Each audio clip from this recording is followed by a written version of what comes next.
সুধী দর্শক আসসালামু আলাইকুম। আশা করছি সবাই ভালো আছেন, সুস্থ আছেন এবং সুরক্ষিত আছেন। আমি ডক্টর আফরিন সুলতানা আপনাদের সবাইকে স্বাগত জানাচ্ছি আমাদের স্বাস্থ্য কথা অনুষ্ঠানে। বাংলা ভিশনের সাপ্তাহিক আয়োজনে আজকে আমাদের সাথে স্টুডিওতে যারা উপস্থিত আছেন বিশেষজ্ঞ অতিথি হিসেবে আপনাদের পরামর্শ দেওয়ার জন্য, তাদের পরিচয়টা আপনাদেরকে একটু জানিয়ে দিই। আমাদের সাথে আজকে আছেন অধ্যাপক ডক্টর নাইমা শারমিন হক, যিনি অবস অ্যান্ড গাইনি বিভাগে আছেন জয়নুল হক শিকদার ওমেন্স মেডিকেল কলেজ ও হসপিটাল। এবং আমাদের সাথে আরও আছেন ডক্টর রকুনুজ্জামান ভুইয়া টিপু, যিনি সহযোগী অধ্যাপক হিসেবে আছেন gastroenterology department, Mugda medical college, ঢাকাতে। এবং আমাদের বিশেষজ্ঞ অতিথির সাথে আমরা অবশ্যই স্বাস্থ্য বিষয়ক সমস্যা নিয়ে আলোচনা করি এবং আপনাদের কোনো প্রশ্ন থাকলে সেই বিষয়টা আমরা চেষ্টা করি আপনাদেরকে ওইটার উপযুক্ত অ্যান্সারটা পৌঁছে দেওয়ার জন্য। সো যদি কোনো প্রশ্ন থাকে সেটা আমাদের জানাতে পারবেন স্ক্রলে দেখানো নাম্বারে, এবং ফেসবুক লাইভেও আমাদের সাথে যুক্ত থাকতে পারবেন। অধ্যাপক ডক্টর নাইমা শারমিন হক, আপনাকে স্বাগত জানাচ্ছি অনুষ্ঠানে। এবং আমরা প্রথম দিকে একটু সমসাময়িক বিষয়গুলো নিয়ে সবসময় একটা আলোচনায় রাখার চেষ্টা করে থাকি। সো ডেঙ্গুর বিষয়টা নিয়ে আপনার কাছ থেকে আপনার বিশেষায়িত যে বিশেষজ্ঞ মতামত সেটা একটু জানতে চাই, স্পেশালি যারা প্রেগনেন্ট ওমেন আছে সেই বিষয়টা নিয়ে। ধন্যবাদ আপনাকে সময় উপযোগী যুগ উপযোগী একটি প্রশ্ন করার জন্য। আসলে ডেঙ্গু সিজনে এটা একটা আমাদের অভ্যাস হয়ে গেছে যে প্রতি বছর এই সময়টাতে ডেঙ্গুর একটা প্রভাব আসবেই। সেটার কিছুটা প্রভাব আমাদের প্রেগনেন্সিতে তো অবশ্যই থাকে, এবং আমাদের প্রেগনেন্ট লেডিদের উপরে ডেঙ্গুর প্রভাবটা আসলে আমাদের ট্রাইমিস্টার ওয়াইজই আমরা ইম্পর্টেন্সটা দিয়ে থাকি। যেমন প্রথম দিনকে যখন অ্যাবর্শনের মানে সময় যেটাকে আমরা বলি 7 মাসের মধ্যে যখন কোনো মায়ের ডেঙ্গু নিয়ে আমাদের কাছে আসে, তখন কিন্তু এই জ্বরের কারণে বাচ্চা অ্যাবর্শনও হতে পারে, প্লাস মায়ের অবস্থাও অনেক ক্রিটিক্যাল হয়ে যেতে পারে। আর ডেলিভারির সময় একদম শেষ সময় গিয়ে যেসব মায়েদের ডেঙ্গু হয় তাদেরকে তো আমরা আসলে খুব মানে অ্যাকচুয়ালি ভয়াবহভাবেই আমাদেরকে ডিল করতে হয়। সময়টাতে আছে ওটার উপর ভিত্তি করে হ্যাঁ ঝুঁকিটা ডিপেন্ড করে। আর ঝুঁকির সর্বোচ্চ লেভেলটা আসলে যখন ডেলিভারির কাছাকাছি থাকে একজন মা, তখন মায়ের জন্য যতটা গুরুত্বপূর্ণ হয়ে যায়, যতটা ঝুঁকিপূর্ণ হয় বাচ্চার জন্য ততটা ঝুঁকিপূর্ণ হয়। আর যেমন ঢাকা শহরে যারা আছেন বা আশেপাশে শহর এরিয়ায় যারা থাকেন তাদের জন্য হয়তো চিকিৎসার বিষয়টা অনেক ইজি, আর সেটা ট্রান্সপোর্টেশন বলি বা হেলথ কেয়ার ফ্যাসিলিটিস কথা বলি। কিন্তু যারা একটু প্রান্তিক এরিয়ার দিকে থাকেন তারা যদি এরকম জ্বরে আক্রান্ত হন, সবারই যেহেতু ডেঙ্গুর ঝুঁকিটা আছে, সেক্ষেত্রে তাদের সুরক্ষার জন্য বা ভালো থাকার জন্য কিছু পরামর্শ দিতে চান কি? আসলে এখন পরামর্শ দিলে তো আমাদেরকে পার্সোনাল হাইজিন থেকে শুরু করে আপনার ন্যাশনাল লেভেলের হাইজিন পর্যন্ত মেনটেন করতে বলতে হবে। তবে এবারের ডেঙ্গুর প্রেজেন্টেশন দেখা যাচ্ছে যে একটু ভিন্নভাবে আসছে। যেমন কোনো মা আসছেন যে অনেক জ্বর নিয়ে আসছে, তার পাশাপাশি হচ্ছে তার কমপ্লিকেশন অ্যারাইজ করে গেছে। আবার কেউ আসছেন যে হয়তো তার 2-1 দিন হালকা জ্বর ছিল, কিন্তু পরবর্তীতে আমাদের কাছে শারীরিক দুর্বলতা মানে খেতে পারছেন না, খারাপ লাগছে, এরকম সমস্যাগুলো নিয়ে আসার পরে যখন দেখা যাচ্ছে যে আমরা রিপোর্টিং করছি, তখন দেখা যাচ্ছে যে এই মায়ের আনইউজুয়ালি প্লেটলেটটা পরিমাণটা কম। তখন আবার তাকে যখন আমরা ডেঙ্গুর ফেভারে কিছু টেস্ট করি, তখন দেখা যায় যে হ্যাঁ টেস্টে যখন পজিটিভ চলে আসছে যে হ্যাঁ তার কয়েকদিন আগে ডেঙ্গু হয়ে গেছে। এগুলো বোঝার জন্য আমাদের কিছু টেস্ট আছে। তো সব মাঝে অনেক জ্বর নিয়ে আমাদের কাছে আসছে ব্যাপারটা কিন্তু সেটা না। কেউ আসছে ওই প্লেটলেট কমে গিয়ে শারীরিক যে দুর্বলতা ওই সময়টাতেও আসছে, মানে ইনসিডেন্টাল ফাইন্ডিং হচ্ছে। আবার এমন মাও পাচ্ছি যে জ্বর হয়ে গেছে, তার হচ্ছে অতটা তার শারীরিক কষ্টও ছিল না, যার কারণে সে ডাক্তারের কাছে আসছে। কিন্তু যখন সে আসছে ডাক্তারের কাছে, তখন আমরা আল্ট্রাসাউন্ড করে দেখছি যে হয় গর্ভাবস্থায় বাচ্চাটা অ্যাবর্শন হয়ে গেছে, অথবা একদম শেষ মুহূর্তে বাচ্চাটা মারা যাচ্ছে, মানে মারা গিয়েছে অলরেডি। তো এই প্রবলেমগুলো আমাদের জন্য খুব ডিফিকাল্ট হয়ে যায় ম্যানেজ করা। তার মানে যারা গর্ভাবস্থায় আছেন তাদের ক্ষেত্রে জ্বরের বিষয়টা স্পেশালি এই সিজনটাতে একটু যাতে সবাই একটু সচেতন থাকে, অ্যাটলিস্ট নিজের ফ্যামিলিতে মশারি খাটিয়ে মানে ঘুমানো, কিংবা হচ্ছে অ্যারোসল স্প্রে করা, অথবা সন্ধ্যার সময় দরজা জানলা ভালো করে বন্ধ রাখা, এই জিনিসগুলো আসলে পার্সোনাল লেভেলে মেনটেন করা উচিত। অবশ্যই, অনেক ধন্যবাদ। ডক্টর রকুনুজ্জামান টিপু, আপনার কাছে একটু সেম প্রশ্নটাই করতে চাই, এই বিষয়ে আপনি কিছু পরামর্শ অ্যাড করতে চান কিনা, যে কোনো সাধারণ মানুষের জন্য, যেহেতু সচেতনতাটাকে আমরা সবসময় একটু বেশি গুরুত্ব দিই এই বিষয়টাতে। না, ডেঙ্গুটার এবারে বিশেষত্ব হচ্ছে যে আগে এটা সেপ্টেম্বর অক্টোবর পর্যন্ত সীমাবদ্ধ থাকতো, শীত আসলে কিন্তু কমে যেত। কিন্তু এবার দেখা যাচ্ছে যে নভেম্বর মাসেও আমাদের হাসপাতালে প্রচুর পরিমাণে রোগী আসছে। তার মানে হচ্ছে যে ডেঙ্গুর যে মশা, দ্যাট ইজ এডিস মশা, এটা হয়তো কিছুটা অভিযোজন করে ফেলেছে মানে তাপমাত্রা অথবা পরিবেশের সাথে। সেই জন্য দেখা যাচ্ছে অল দ্য ইয়ার মানে এটা পারসিস্ট করতেছে। এবং আরেকটা জিনিস হচ্ছে যে ম্যাডামের সাথে আমি যোগ করছি যে আনইউজুয়াল প্রেজেন্টেশন বলতে 2-3 দিন জ্বর, অথবা জ্বরের একটা হিস্ট্রি আছে, এখন সে আর্থ্রাইটিস নিয়ে আসতেছে, মানে প্রচন্ড রকমের শরীর ব্যথা, এবং সেই ব্যথা মানে বিভিন্ন জয়েন্টে প্রদাহ থাকছে, ফুলে যাচ্ছে, এরকম সমস্যা, যেগুলো আমরা নরমালি বিভিন্ন ভাইরাল ফিভারে দেখে থাকি, যেটা থাকে। এবার ডেঙ্গুতে এরকম হচ্ছে। আরেকটা জিনিস, ডেঙ্গুর পাশাপাশি আমাদের মনে হচ্ছে যে চিকুনগুনিয়া নামের একটা ফিভার ছিল, কয়েক বছর আগে বেশ প্রাদুর্ভাব হয়েছিল বাংলাদেশে। এই জ্বরটা, এটার আরেকটা নাম হচ্ছে ল্যাংড়া জ্বর। এই জ্বরটা বোধহয় এইবার এই ভাইরাসটা বোধহয় সমসাময়িকভাবে আক্রান্ত করছে, এবং প্রচণ্ড ব্যথা এবং শরীরে র্যাশ থাকতেছে। সুতরাং ডেঙ্গু পাশাপাশি চিকুনগুনিয়া এই টেস্টটাও করা উচিত যাদের এরকম সমস্যাগুলো ফেস করছেন তাদের জন্য। জি, যেহেতু আমরা বেশি সিজনাল রোগগুলো নিয়ে কথা বলছি, সো আপনার কাছ থেকে সেম জিনিসটার বিষয়ে একটু জানতে চাই। সেটা হচ্ছে সিজন ভেদে শরীরের বিভিন্ন অঙ্গের রোগের কিন্তু বেশ কিছু তারতম্য বা পার্থক্য আমরা সবসময় দেখতে পাই। সো এই সিজনে, যেহেতু উইন্টার সিজন আসছে, এই সময়টাতে আপনার বিশেষজ্ঞ যে বিষয়টা আছে গ্যাস্ট্রোএন্টারোলজি, সেখানে কোনো আসলে স্পেশাল এরকম কোনো রোগের প্রাদুর্ভাব বেড়ে যাওয়ার কোনো সম্ভাবনা থাকে কিনা? হ্যাঁ, পরিবেশের তাপমাত্রার সাথে দেহের তাপমাত্রার এবং তার রোগ ব্যাধি বা ইমিউনিটি ভেরিয়েশন থাকে। যেমন তাপমাত্রা যখন কমে যায় তখন আমাদের শরীরে কিন্তু রোগ প্রতিরোধ ক্ষমতা কিছুটা কমে যায়, ইমিউনিটি কমে যায়। আর পরিবেশে এই শীতকালে সাধারণত শুষ্ক থাকে, সেই জন্য ধুলাবালি উড়ে, এবং তার সাথে কিন্তু ভাইরাসগুলো বেশ ভেসে বেড়ায়। যেমন ধরেন বর্ষাকালে অথবা গ্রীষ্মকালে যেমন ব্যাকটেরিয়াজনিত রোগ বেশি থাকে, কিন্তু শীতকালে কিন্তু ভাইরাসজনিত রোগ বেশি থাকে, বিশেষ করে রোটা ভাইরাস এবং নরওয়াক ভাইরাস। যে দুটা ভাইরাস দিয়ে পেটের পীড়া হয়, অর্থাৎ ডায়রিয়া হয়ে থাকে। এই সময় কিন্তু এই ভাইরাসজনিত ডায়রিয়া প্রাদুর্ভাব দেখা দেয়, এবং সেখানে লুজ মোশন, ভমিটিং এবং ডিহাইড্রেশন বিশেষ করে বাচ্চা এবং বয়স্ক লোকদের দেখা দেয়। তার মানে সিজনের সাথে কি ধরনের জীবাণু দিয়ে সংক্রমণ হচ্ছে সেটা বেশ ভালো একটা পার্থক্য আছে। আরেকটা জিনিস হচ্ছে যে এই সময়টাতে আমাদের দেশে একটু পিকনিক, গেট টুগেদার, বিয়ে শাদির অনুষ্ঠান, ঘোরাফেরাটা বেশি হয়। সুতরাং পরিবেশে আমরা বেশি পরিমাণে এক্সপোজ হয়ে থাকি, এবং এখানে আমরা যখন জার্নি করি তখন রাস্তাঘাটে খোলা খাবার খাওয়ার একটা অভ্যাস আছে। তো ওই খাবার এর সাথে জীবাণু মিশিয়েও অনেক রোগ হয়ে থাকে। তার মধ্যে যেমন hepatitis A virus, E virus, যেগুলো দূষিত পানি এবং খাদ্যের মাধ্যমে ছড়ায় থাকে, সেক্ষেত্রে কিন্তু জন্ডিসও দেখা দিতে পারে। আরেকটা জিনিস হচ্ছে যে শীতকালে মানুষের বাত ব্যথার মানে যে লক্ষণ বা যন্ত্রণাটা বেড়ে যায়, তখন কিন্তু অ্যানেসেড বা পেন কিলার খাওয়ার একটা অভ্যাস থাকে। তো এই পেন কিলার খেলে কিন্তু যাদের গ্যাস্ট্রিকের সমস্যা, অর্থাৎ গ্যাস্ট্রিক আলসার বা পেপটিক আলসার বা গ্যাস্ট্রাইটিস আগে থেকে ছিল, তাদের কিন্তু ওই উপসর্গগুলো আরও বেড়ে যায়। সুতরাং আলসারের প্রবণতা থাকে। তাছাড়া শীতকালীন কিছু সবজি যদিও সবার জন্য ভালো, কিন্তু কারো কারো ক্ষেত্রে কিন্তু যেমন ধরেন যাদের আইবিএস আছে তাদের সিম, বরবটি বা ফুলকপি, বাঁধাকপি এগুলো খেলে কিছু সমস্যা হতে পারে। তখন দেখা যায় যে পেটের অস্বস্তি থাকে। আর কারো কারো দেখা যায় বুক জ্বালা পোড়া করা বা ঢেকুর আসা, উপরিভাগে পেটের উপরিভাগে ব্যথা করে, এগুলো থাকতে পারে। আর শীতকালে আমরা ঘরে অনেক সময় থাকি, ঘুমায় থাকি, সেই জন্য কায়িক পরিশ্রমটা কম করা হয়, এবং আমরা এই সময় প্রচুর পরিমাণে চর্বি জাতীয় খাবার খাওয়ার অভ্যাস আছে। এই ক্ষেত্রেও কিন্তু মানে ওয়েট গেইন হওয়ার একটা সম্ভাবনা থাকে, যে ক্ষেত্রে যাদের ফ্যাটি লিভার আছে বা ফ্যাটি লিভার হওয়ার ঝুঁকি আছে, তাদের এই সময় ওয়েট বেড়ে যায় এবং ফ্যাটি লিভারের সংখ্যাটা বেড়ে যায়। জি, অনেক ইন্টারেস্টিং কিছু রোগের কথা বলেছেন যেগুলো আসলে আমাদের দেশে খুবই কমন, গ্যাস্ট্রাইটিস বলি বা আইবিএস বলি, ফ্যাটি লিভার বলি। এই বিষয়গুলো আমরা আরেকটু বিস্তারিত আলোচনা করব। তার আগে আপনার কাছ থেকে যে বিষয়টা নিয়ে জানতে চাই সেটা হচ্ছে, যেহেতু প্রেগনেন্সি রিস্কের বিষয়টা নিয়ে আমরা কথা বলছিলাম, এবং সবার জন্যই এটা আমার একটা কমন জার্নি। সো সেক্ষেত্রে যাদের প্রেগনেন্সি প্ল্যান করছেন বা অলরেডি প্রেগনেন্সি দিয়ে গো থ্রু করছেন, তাদের ক্ষেত্রে আসলে ঝুঁকির বিষয়ে আমাদের তো তথ্যগুলো জানানো দরকার সচেতন হওয়ার জন্য। সো এই হাই রিস্ক প্রেগনেন্সি বা ঝুঁকিযুক্ত প্রেগনেন্সির বিষয়ে আমাদের দর্শকদের কি জানাতে চান?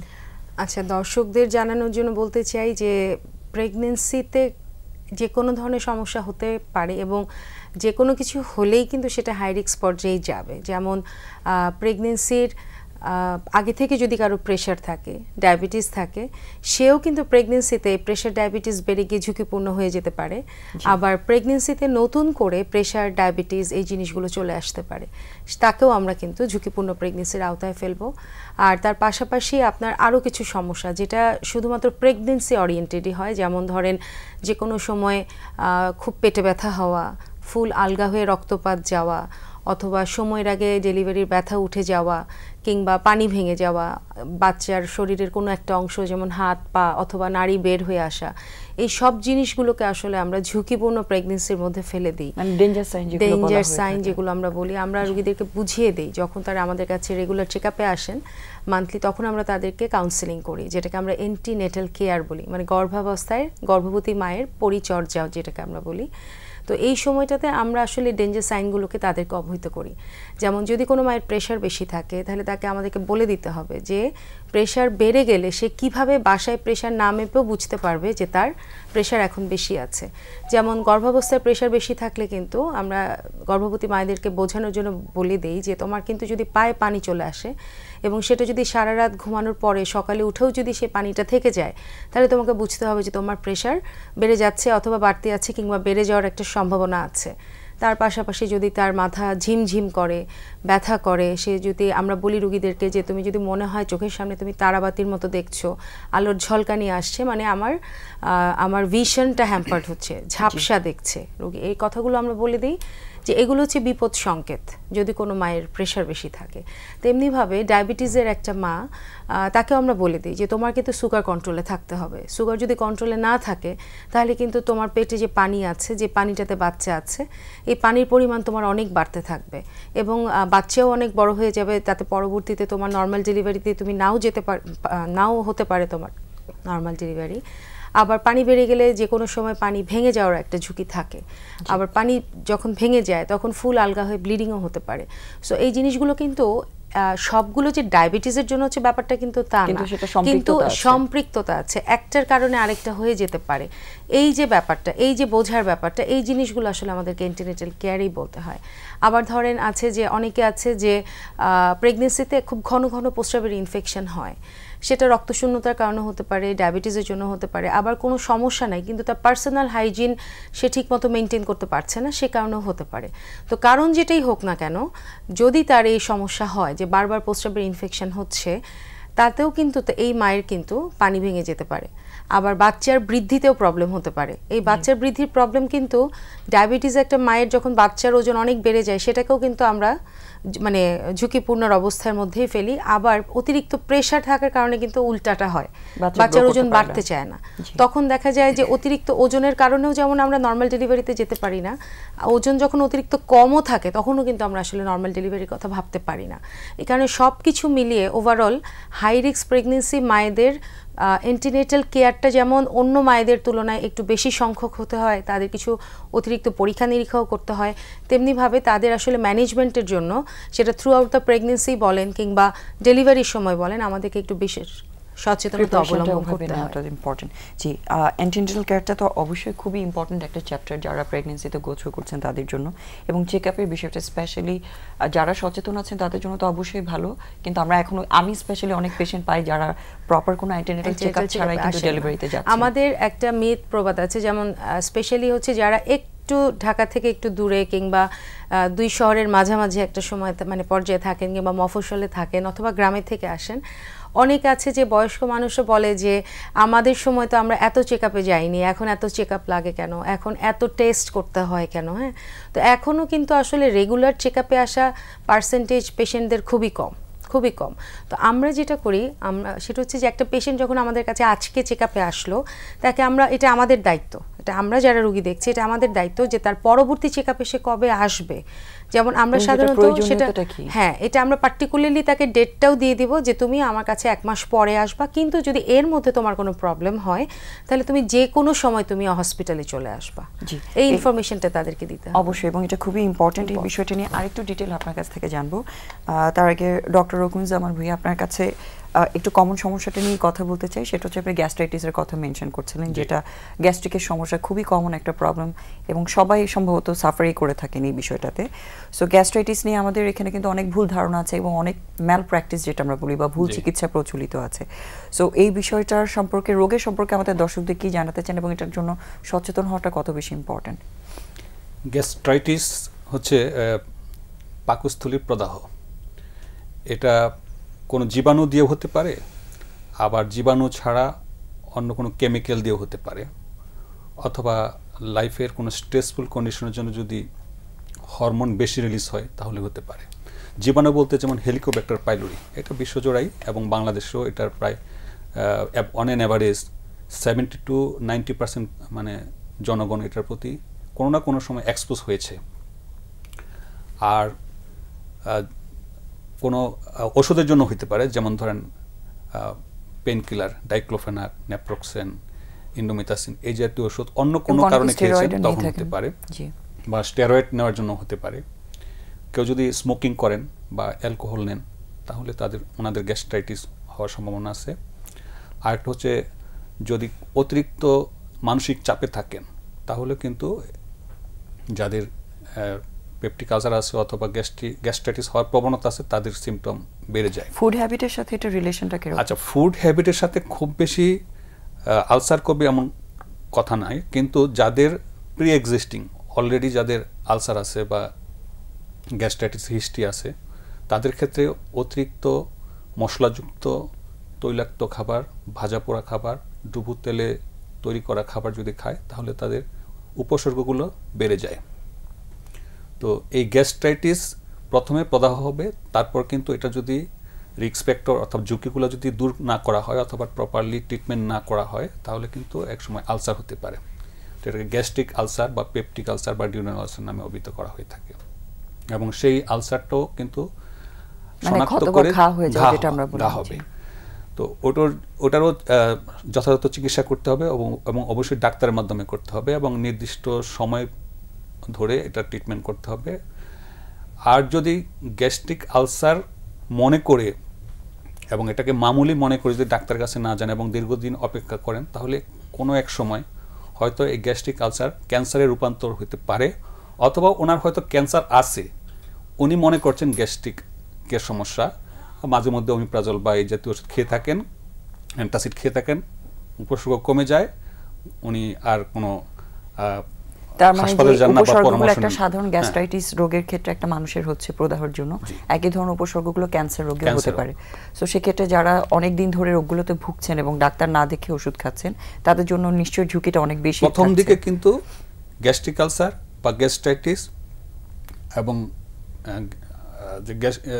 স্টোমাক ক্যান্সার এই সিমটমগুলো কিন্তু কাছাকাছি, প্রায় একই রকম।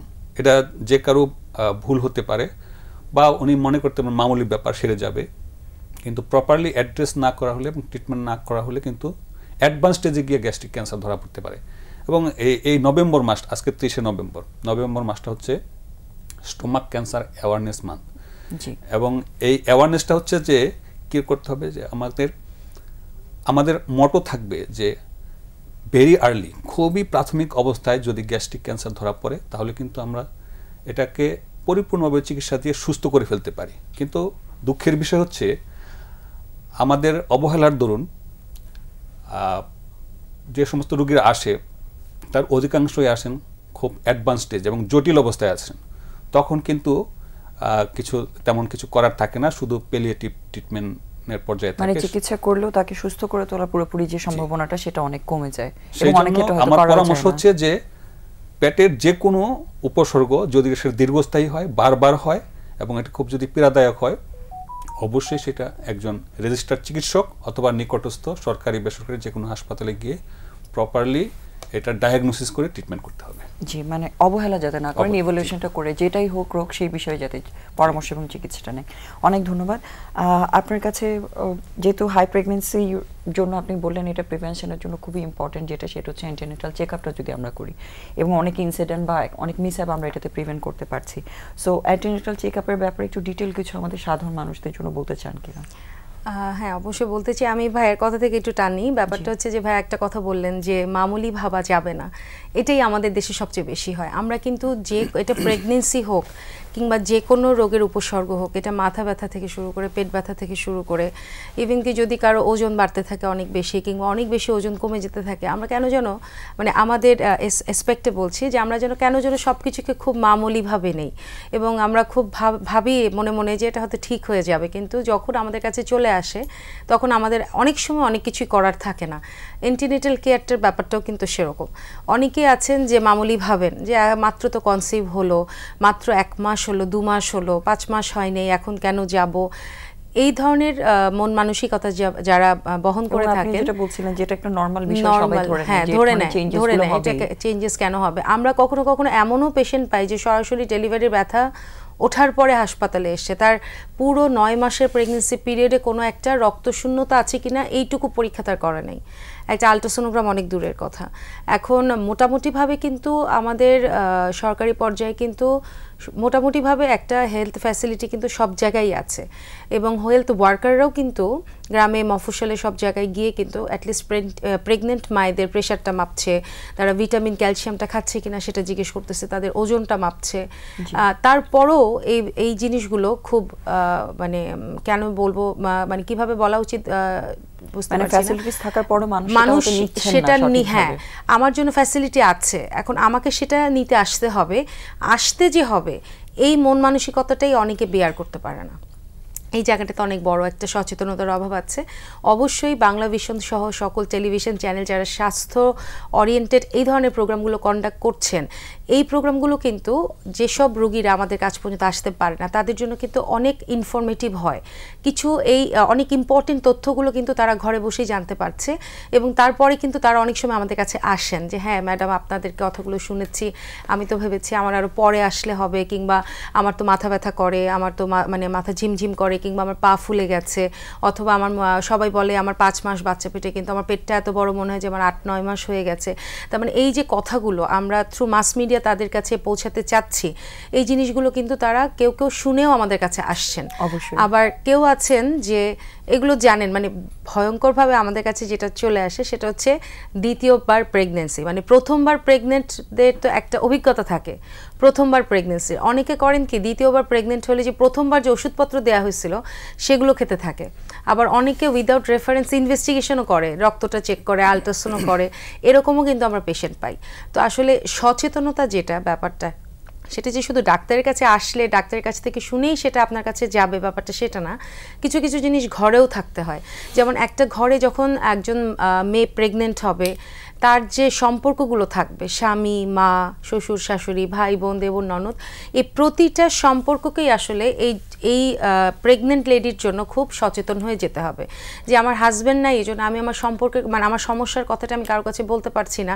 স্পেশালি যেটা কমফোর্ট জোন দিতে হবে, যেমন স্পেশালি কিছু এরিয়া আছে যেমন যাদের অধিকার মানে দেখা যায় যে প্রত্যেক ঘরে ঘরেই কেউ না কেউ বিদেশ থাকে, মানে হাজব্যান্ড বিদেশে আসছে, কনসিভ হচ্ছে, চলে যাচ্ছে, তো দেখা যাচ্ছে যে এই মেয়েটার কিংবা এই মায়েটার দেখা যায় যে এন্টিনেটাল চেকআপটা যতটুকু হওয়ার দরকার অতটুকু হচ্ছে না, কিংবা টেস্টগুলো রেগুলার হচ্ছে না। কিছু বললে আমাদেরকে ফ্রিকোয়েন্টলি শুনতে হয় এরকম যে ম্যাডাম আসলে আমার হাজব্যান্ড তো বাইরে থাকে, সব সময় আসা যায় না, নিয়ে আসার মানুষের অভাব, এই জন্য এই টাকার অভাব নাই কিন্তু নিয়ে আসার মানুষের অভাব, এই জিনিসগুলো। তো এইগুলো আসলে আমাদের ডাক্তার হিসেবে আমরা তাদেরকে বলতে পারি হ্যাঁ যারা ফ্যামিলি মেম্বার আছে তাদেরকে নিয়ে আসতে হবে, কিন্তু ফ্যামিলি মেম্বারদেরও যে এই ব্যাপারটাতে সচেতন হতে হবে যে হ্যাঁ আমার ঘরে একটা প্রেগনেন্ট মেয়ে আছে, সে আমার মেয়ে হোক, সে আমার মানে ছেলের বউ হোক, যেই হোক না কেন, সোশ্যাল অ্যাওয়ারনেস বাড়াতে হবে। হ্যাঁ যেটা আপনি বলছিলেন হেলথ ফ্যাসিলিটিস গুলো কিন্তু এখন একদম প্রাইমারি লেভেল থেকেই আছে। হ্যাঁ সেক্ষেত্রে সবার কন্ট্রিবিউশনটা কিছু কিছু জিনিস আছে যেগুলোর জন্য আমাদেরকে শহরে আসতে হয়। যেমন আমি যদি আশা করি যে গ্রামে গঞ্জে আমি অ্যানোমালি স্ক্যান করে ফেলবো, এটা আমার আশা করাটা ঠিক হবে না, কিন্তু তাকে প্রথম এন্টিনেটাল ভিজিট থেকে তাকে আমাকে বোঝাতে হবে যে বাচ্চার শারীরিক ত্রুটি আছে কিনা, সেটা বোঝার জন্য তোমাকে ঢাকা শহরে এসেই কিছু পরীক্ষা নিরীক্ষা করতে হবে, যেটা তোমাকে করতেই হবে, এটা তার মাথায় আমাকে দিয়ে দিতে হবে। জি অবশ্যই। আমাদের সাথে একজন দর্শক যুক্ত আছেন, ওনার প্রশ্নটা একটু আমরা নেই। দর্শক আপনার নাম এবং বয়স বলে প্রশ্নটা জানান।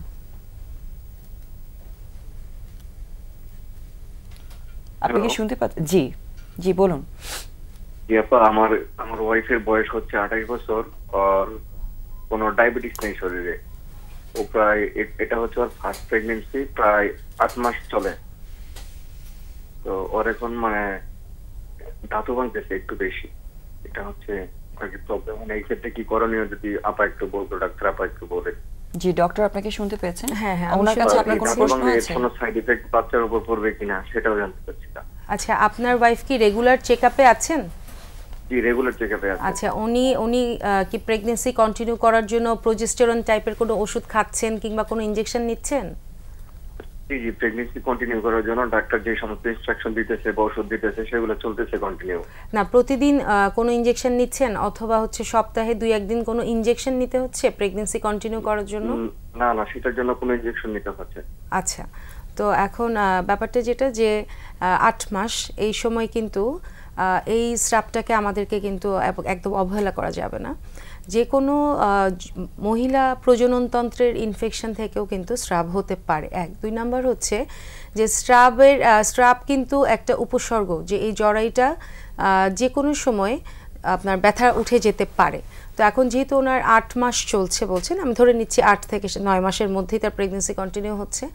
শুধু স্রাবে খুব একটা সমস্যা হবে না, কিন্তু স্রাবের সাথে যদি ব্যথা থাকে তাহলে আপনার তাকে সতর্ক হতে হবে। এবং তার পাশাপাশি যদি জরায়ুতে ব্যথা হয়, পেট শক্ত হয়ে আসে, সেক্ষেত্রে তাকে কিন্তু খুব দ্রুত একজন চিকিৎসকের শরণাপন্ন হতে হবে। আর কিছুটা স্রাব কিন্তু প্রেগন্যান্সির শেষের দিকে হতেই পারে, যখন জরায়ুর মুখ ধীরে ধীরে নরম হয়ে আসে এবং হচ্ছে যখন ব্যথা ওঠার একটা উপসর্গ থাকে। তার মানে এটা নরমালি হওয়ার সম্ভাবনা আছে? নরমালি হতে পারে, অথবা যদি ব্যথা থাকলে সেটা আমাদেরকে কনসিডারেশন রাখেন। বিবেচনা আর করতে উনি হবে। আরেকটা বিষয় জানতে চাচ্ছিলেন যে এটাতে বাচ্চার কোনো ক্ষতি হতে পারে কিনা? এই স্রাবের জন্য বাচ্চার ক্ষতি হবে না, কিন্তু হ্যাঁ 8 মাসে যদি তার এর সাথে ব্যথা থাকে অথবা জরায়ুর মুখ নরম হয়ে যায়, জরায়ুর মুখ খুলে যাওয়ার সম্ভাবনা থাকে, সেক্ষেত্রে যদি 8 মাসের বাচ্চাটা ডেলিভারি হয়ে যায়, আমরা তো তাকে প্রিম্যাচিউর ডেলিভারি বলবো। এবং এই বাচ্চাটার ওজন কম থাকার কারণে পরবর্তীতে ওজন কম থাকা সংক্রান্ত বিভিন্ন ধরনের সমস্যা, যেমন জন্ডিস হওয়া, শ্বাসকষ্ট হওয়া, দীর্ঘ সময় এনআইসিউতে ভর্তি থাকা এবং এনআইসিউতে ভর্তি থাকা অবস্থায় কিছু ইনফেকশন হওয়া, এই সমস্যাগুলো হতে পারে। তাহলে সেক্ষেত্রে উনি যেখানে চেকআপে আছেন ওখানে একটু শেয়ার করা করে উচিত। সেই বিষয়ে পরামর্শ তবে নেওয়া। এটাতে যে তার 100% সমস্যা হবে ব্যাপারটা কিন্তু সেটাও না, এটা জাস্ট একটা উপসর্গ। আমাকে এখন খেয়াল করতে হবে যে উপসর্গের সাথে অন্যান্য যে ব্যাপারগুলোর কথা বললাম, যে তার ব্যথা আছে কিনা, পেট শক্ত হচ্ছে কিনা, কিংবা এই সাদা স্রাব যেটা সেটা আসলেই কি সাদা স্রাব নাকি সেটা পানি ভাঙছে, এই জিনিসগুলোতে তার একটু কনসিডারেশন করতে হবে। অবশ্যই, অনেক ধন্যবাদ দর্শক, আপনাকে অনেক ধন্যবাদ আপনার প্রশ্নের জন্য। আশা করি বুঝতে পেরেছেন আপনার করণীয়টা কি। আমরা এখন একটা ছোট্ট বিরতিতে যাচ্ছি, ততক্ষণ পর্যন্ত আপনারা আমাদের সাথেই থাকুন।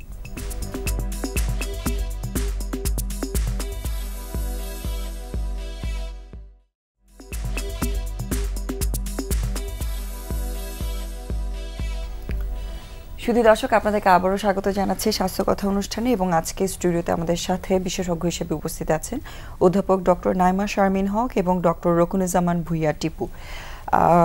আপনার কাছ থেকে আমরা আসলে একজন দর্শকের জন্য ওয়েট করছিলাম, উনি কি আমাদের সাথে কানেক্টেড আছেন কিনা? আসসালামু আলাইকুম, আমার নাম শাবনাজ, আমার বয়স 41। জি। তো আমার মাঝে মাঝে পিঠের এক পাশে প্রচন্ড চাপ দিয়ে ব্যথা হয়। যদি একটু পানি বেশি খাই বা হাত টাত নাড়ালে যদি একটু ঢেকুর উঠে তখন কমে যায়। আমার দুধ চা খাওয়ার অভ্যাস আছে, এটা কি গ্যাস্ট্রিক থেকে হতে পারে কিনা? আরেকটা প্রশ্ন হচ্ছে যে মাঝে মাঝে আমার প্রচন্ড গলা জ্বলে, এটার জন্য কি করতে পারি? জি, অনেক ধন্যবাদ আপনার প্রশ্নের জন্য। আর আপনাকে ডক্টর শুনতে পেয়েছেন, ওনার কোনো প্রশ্ন থাকলে উনি জিজ্ঞেস করবেন। আপনার কোনো প্রশ্ন আছে ওনার কাছে? কি খাওয়ার অভ্যাস আছে বললেন যেন? দুধ চা খাওয়ার অভ্যাস। ফোনটা কেটে গিয়েছে। জি, ওকে, নো প্রবলেম।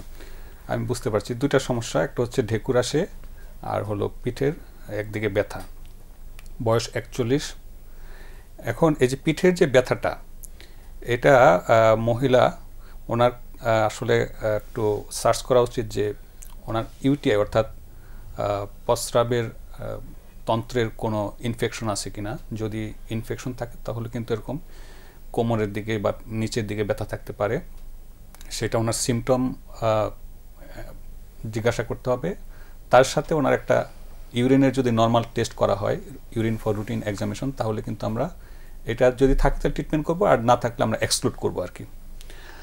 আর যেটা হচ্ছে যে ঢেকুর আসে, ঢেকুর আসাটা হচ্ছে গ্যাস্ট্রোইসোফেজিয়াল রিফ্লাক্স ডিজিজ, অর্থাৎ বুক জ্বালা পড়ার একটা সিমটম, অর্থাৎ পেটের উপরিভাগে একটু ব্যথা থাকতে পারে, খাওয়ার পরে একটু পেটটা ফাঁপা ফাঁপা থাকে, ঢেকুর আসে, অনেক সময় মুখের মধ্যে টক অথবা তিতা স্বাদযুক্ত রস চলে আসে, কখনো কখনো বমি হতে পারে, এমনকি অনেক সময় দেখা যায় যে বুকে ব্যথা হয়, তখন কিন্তু ওই হার্টের অ্যাটাকের সাথে একটা কনফিউশন তৈরি হয়।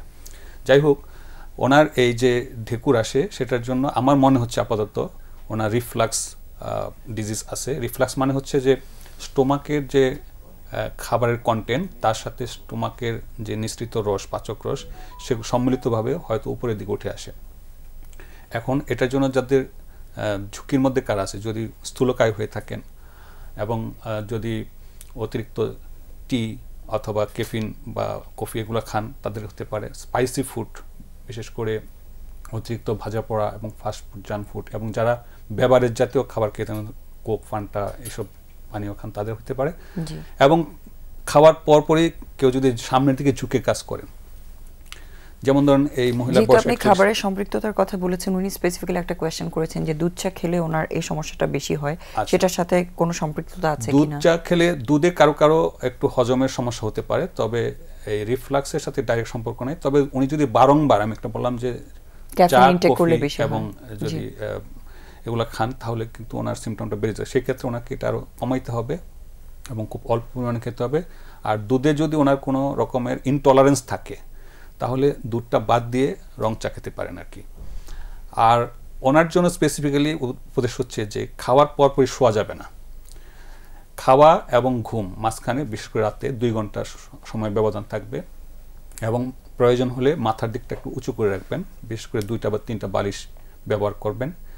আর দিনের বেলা খাওয়ার পরপরই উনি 2-3 গ্লাস পানি পান করবেন না, আধা গ্লাস বা 1 গ্লাস পানি দিয়ে খাবার শেষ করবেন, 1 ঘন্টা পরে গিয়ে আবার পানি পান করবেন। আর ঘরে যারা কাজ করেন তাদের জন্য উপদেশ হচ্ছে খাওয়ার পরই সামনের দিকে ঝুঁকে কোনো কাজ করবেন না, বিশেষ করে ঘর ঝাড়ু দেওয়া বা কাপড় কাচা বা নুয়ে কোনো পরিচর্যা করা, এগুলো অনেকে নামাজ পড়তে গেলেও এই ঝামেলাটা ফেস করে। সেজন্য বলা হয় যে আগে নামাজ পড়বেন তারপরে খাবেন। আর যারা পুরুষ বা বাইরে কাজ করেন, বিশেষ করে খাওয়ার পরপরই জার্নি করবেন না। হ্যাঁ, ড্রাইভিং যারা করেন সামনের দিকে ঝুঁকলে, বা কম্পিউটারে যারা কাজ করেন খাওয়ার পরে যদি সামনে ঝুঁকে কাজ করেন, তাহলে কিন্তু ওনার খাবারটা উপরের দিকে উঠে আসবে এবং বারবার ঢেকুর আসতে থাকবে। তার মানে মেইন উদ্দেশ্যটা হচ্ছে যে আমাদের যে কন্টেন্ট নেওয়ার মতন ক্যাপাসিটি আছে সেটা যাতে ওভারলুক না করি আমরা, যে আমাদের যে অভ্যাসগুলো সেগুলোকে যাতে আমরা একটু পরিবর্তন করি। এই প্রসঙ্গে আমি যোগ করতে চাই যে এই যে বারবার ঢেকুর আসা, এটাকেও খুব সহজভাবে নেওয়া যাবে না যদি এটা অনেক দিনের হয় এবং বারবার হয়, এবং এটা যদি ওনার যন্ত্রণাদায়ক হয়। কারণ এই রিফ্লাক্স থেকে কিন্তু যে আমাদের খাদ্যনালী বা ইসোফেগাস, তার নিচের অংশে কিন্তু একসময় এই সেলগুলার একটু রূপান্তর করতে পারে, রূপান্তর হয়ে ব্যারেটস ইসোফেগাস হয়। ব্যারেটস ইসোফেগাস এটা হচ্ছে একটা প্রি ক্যান্সারাস কন্ডিশন, অর্থাৎ ক্যান্সারের পূর্ববর্তী অবস্থা, এবং এটা যদি বছরের পর বছর পারসিস্ট করে, তখন কিন্তু লোয়ার এন্ড অফ দ্য ইসোফেগাসে, অর্থাৎ খাদ্যনালীর শেষের দিকে এবং স্টোমাকের প্রথম দিকে একসময় ক্যান্সারেও রূপান্তর হতে পারে, অনেক সময় খাদ্যনালী চেপে যেতে পারে। সুতরাং সিমটম প্রাথমিকভাবে এটাকে মামুলিভাবে নিলেও যদি দীর্ঘস্থায়ী হয়, তাহলে কিন্তু ডাক্তারের পরামর্শ নিতে হবে। এবং স্পেশালি আমাদের দেশে আমাদের যে ফুড হ্যাবিট বা লাইফস্টাইল, আমাদের কিন্তু সবারই, যেটা আমরা বলছিলাম, প্রয়োজন বোধে একটা এন্ডোস্কোপি করে নিতে হবে, করলেই কিন্তু উনি সেফ।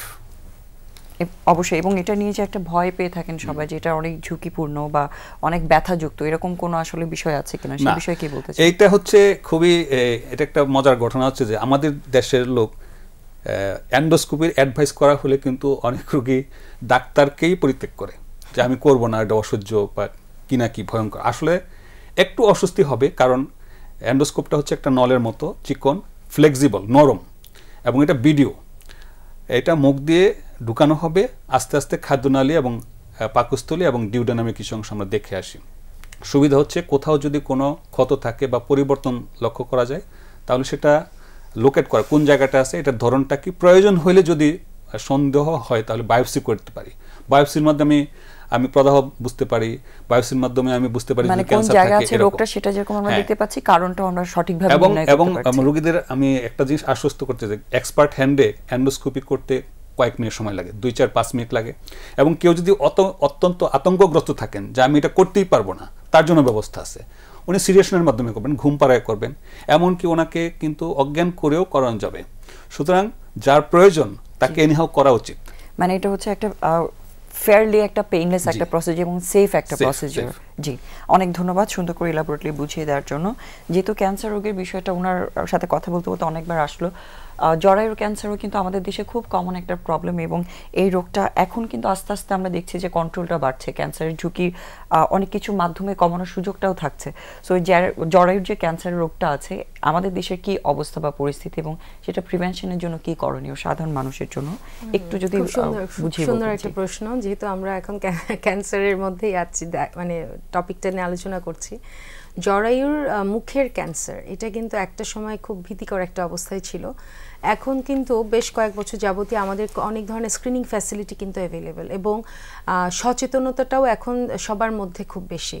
যেমন আমাদের বেশ কিছু পরীক্ষা নিরীক্ষা আছে যার মাধ্যমে আমরা স্ক্রিনিং টেস্ট বলছি যে টেস্টগুলোকে, যেমন জরায়ুর মুখে রস পরীক্ষা, সেখানে যদি কোনো পরিবর্তন থাকে তার পরবর্তী থেকে আমরা কল্পোস্কোপ করছি, কিংবা কল্পোস্কোপেও যদি জরায়ুর মুখে কোনো ধরনের সমস্যা মনে হয়, কল্পোস্কোপ কথাটা মানে হচ্ছে যে আমি ক্যামেরা দিয়ে সরাসরি খুব কাছে থেকে দেখছি, যে জায়গাটাতে সন্দেহ মনে হবে সেখান থেকে কিন্তু আমরা মাংসের কিছু একটা মানে অংশ কেটে নিয়ে সেটাকে আমরা পরীক্ষা করছি মাইক্রোস্কোপের নিচে। তখন যদি সেটাতে আমাদেরকে বলে যে ক্যান্সার অথবা ক্যান্সারের পূর্ববর্তী লক্ষণ কিংবা ইনফেকশন, তখন আমাদের জন্য চিকিৎসা করাটা খুব ইজি হয়ে যায়। তো একটা সময় ছিল যখন স্ক্রিনিং টেস্টগুলো এতটা অ্যাভেলেবেল ছিল না। আচ্ছা, যেহেতু স্ক্রিনিং টেস্ট দিয়ে আমরা রোগটাকে আর্লি ডায়াগনোসিস করতে পারছি এবং সমস্যাগুলো সমাধান করতে পারছি, স্ক্রিনিং টেস্ট জিনিসটা আসলে কি এবং যারাই মহিলারা আছেন তাদের এই হেলথ চেকআপের বিষয়টা কবে থেকে স্টার্ট করা উচিত এবং কিভাবে করা উচিত?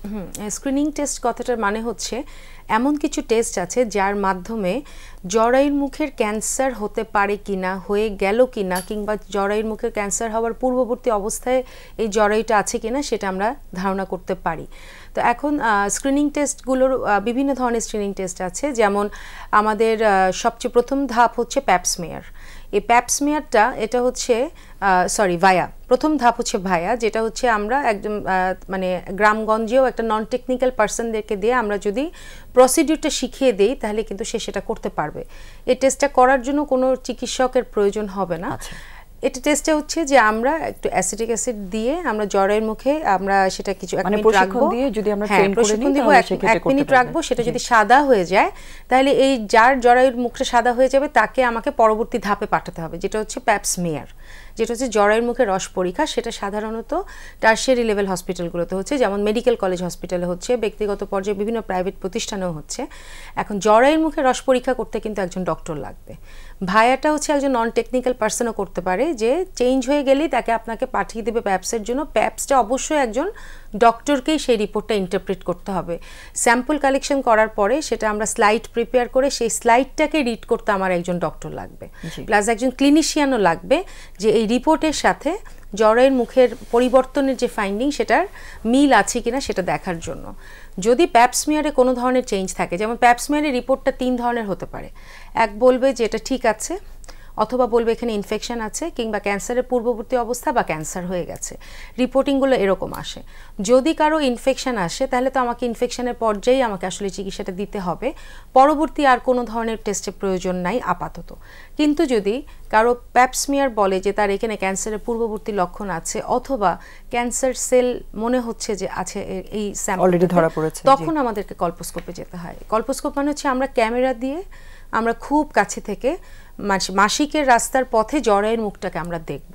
এর মধ্যে কি বিভিন্ন ধরনের প্রসিডিউর আছে দেখার, তো দেখে সেখানে যদি কোনো সাসপিশিয়াস এরিয়া থাকে সেখান থেকে আমরা মাংসপিণ্ড কেটে নিয়ে সেটাকে বায়োপসি করে আমরা কনফার্ম হব যে সঠিকভাবে কি রোগ হয়েছে আছে কিনা, নাকি ক্যান্সারের পূর্ববর্তী লক্ষণ আছে। এই যে চেকআপগুলো ডিফারেন্ট টাইপের চেকআপটা বলেছেন, এটা আসলে জেনারেলি একটা মেয়ের কত বছর বয়স থেকে শুরু করা উচিত? সেটা হচ্ছে যদি আরেকটা বিষয় একটু সাথে জানতে চাই, সেটা হচ্ছে প্রিভেনশনের একটা বড় পার্ট আমাদের ভ্যাকসিনেশন একটা ইস্যু আছে।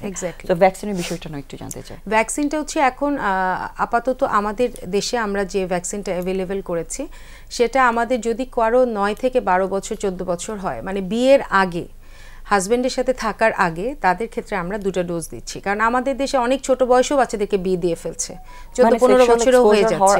আগে যদি দেয় কেউ, শারীরিক সম্পর্ক হওয়ার আগে যদি দেয়, তাহলে তাকে 2টা ডোজ নিতে হবে। ধরেন আজকে আমি একটা দিলাম, তার 6 মাস পর একটা। কিন্তু যদি কারো বিয়ে হয়ে যায় তার পরবর্তীতে এটা আমার নেওয়ার আগে কখনো কখনো আমাদেরকে জ্বরের মুখে রসটা পরীক্ষা করে নিতে হয় যদি কারো সিমটম থাকে, কিংবা যদি জাস্ট রিসেন্টলি ম্যারিড কেউ আসছে, সে সচেতন হওয়ার জন্যই সে জেনেই আপনার কাছে আসছে, সেক্ষেত্রে তার কোনো সিমটম নেই, তাকে কিন্তু আমরা দিতে পারি ভ্যাকসিনটা। সেক্ষেত্রে আমাদেরকে 3টা ডোজ দিতে হবে 14 বছরের পরে, এবং যদি কারো বিয়ে হয়ে যায় সেক্ষেত্রে আমাদেরকে 3টা ডোজ দিতে হবে। একটা হচ্ছে আজকে আমি দিচ্ছি, আজকে থেকে 1 মাস পর একটা দিব, আজকে থেকে 6 মাস পর একটা দিব। কিন্তু তারপরও আমাদেরকে বলে দিতে হবে যে বিয়ে হয়ে যাওয়ার পরে কিংবা শারীরিক সম্পর্ক হয়ে যাওয়ার পরে যদি কারো ভ্যাকসিন আমরা দেই, সেক্ষেত্রে ভ্যাকসিনের কার্যকারিতা শতভাগ নাও হতে পারে। আবার বয়সের একটা ব্যাপার থাকে, যেমন একজন মহিলা যে 25 বছর বয়সে ইনফরমেশনটা জেনে সে আসলো, তার জরায়ুর অবস্থা, আর যে 40-45 বছর বয়সে আসলো তার জরায়ুর মুখের ঘা কিংবা তার জরায়ুর মুখের অবস্থা একরকম নাও হতে পারে, এবং ভ্যাকসিনের কার্যকারিতাও তাই। আমরা তাকে ভ্যাকসিন দেওয়ার কথা বলতে পারবো, তার পাশাপাশি তাকে বলে দিতে হবে যে আপনার কিন্তু 100% কাজ নাও করতে পারে, এটা 70% হতে পারে, এটা 50 হতে পারে, এটা 80 হতে পারে, 90 হতে পারে, কিন্তু এটা তাকে আমাদের বলে দিতে হবে। আর সর্বোপরি আরও সচেতন করে দিতে হবে এই ব্যাপারটা বলে যে শুধু ভ্যাকসিন নিলেই তো হবে না, আমাকে কিন্তু সোর্স অফ ইনফেকশন থেকে দূরে থাকতে হবে। এখন কনজুগাল লাইফে আসলে অনুষ্ঠানের শেষে আপনাকে ছোট করে একটা ইম্পর্টেন্ট জিনিস একটু বলি, সেটা হচ্ছে যে ইউজ অফ ব্যারিয়ার, যেটাকে আমরা বলি কন্ডোমের ব্যবহার। অনেকে শুধু জানে, মনে করে যে বাচ্চা না হওয়ার জন্য। আমি আসলে এই রিলেভেন্ট কোশ্চেনটাই করতে চাচ্ছিলাম যে যেহেতু এটা কনজুগাল লাইফ পার্টনার হিসেবে একজন, সেটা ছেলে মেয়ে যে পার্টনারই হোক, একজন আরেকজনকে আসলে কনজুগাল লাইফটাকে বেটার রাখার জন্য বা হেলদি রাখার জন্য কি করতে পারে, খুব ছোট করে একটা, সেটা হচ্ছে যে আপনি যদি বাচ্চা নিতে চান তাহলে আপনি কন্ডোম ছাড়া থাকবেন, আর যদি বাচ্চা নিতে না চান তাহলে অবশ্যই আপনাকে কন্ডোম ব্যবহার করতে হবে। সেটা বাচ্চার সাথে থেকেও বিরত থাকবে এবং আপনার জরায়ু মুখকেও সে ক্যান্সার হওয়া থেকে প্রতিরোধ করতে পারবে। অনেক বড় একটা রোল হচ্ছে কন্ডোমে। শুধু ভ্যাকসিন নিলাম, আমি কন্ডোম ছাড়া থাকলাম, আমি জরায়ুর মুখের কোনো কেয়ার নিলাম না, তাহলে কিন্তু হবে না। আর তার পাশাপাশি হচ্ছে তার পার্সোনাল যে হাইজিন সেটাও মেনটেন করতে হবে, যে মিনস্ট্রুয়াল হাইজিন আমরা যেটাকে বলি, অথবা ডেইলি বেসিসে একটা মেয়ে যখন বাথরুম করার পরে যে ওয়াশ করতে হবে সেই জায়গাটা, সেখানেও কিন্তু আমাদের সচেতন হতে হবে, এবং বোথ পার্টনারের একই সাথে এবং ট্রিটমেন্টও কিন্তু বোথ পার্টনারেরই করতে হবে যদি তারা কোনো ধরনের ইনফেক্টেড হয়ে থাকেন। শুধু আমি পেশেন্টকে ট্রিট করব কিন্তু কজ অফ ট্রিটমেন্টের কারণ হচ্ছে হাজবেন্ড, তাহলে কিন্তু হাজবেন্ডের কাছে সে যখন আবার যাবে ইনফেকশন কিন্তু তার আবারও হবে। এই কারণে কিছু কিছু ট্রিটমেন্ট আমাদেরকে হাজবেন্ডকে সহ করতে হয়। জি, অনেক ধন্যবাদ আপনাদের দুজনকে আবারও আমাদের দর্শকদের অনেক গুরুত্বপূর্ণ বিষয়গুলো অনেক ইলাবোরেটলি সুন্দর করে বুঝিয়ে দেওয়ার জন্য, এবং দর্শক আশা করছি কিছুটা হলো আপনারা এই বিষয়গুলোতে সচেতন হবেন। আজকের অনুষ্ঠান আমরা এখানেই শেষ করছি, আশা করি আবারও দেখা হবে আগামী সপ্তাহে।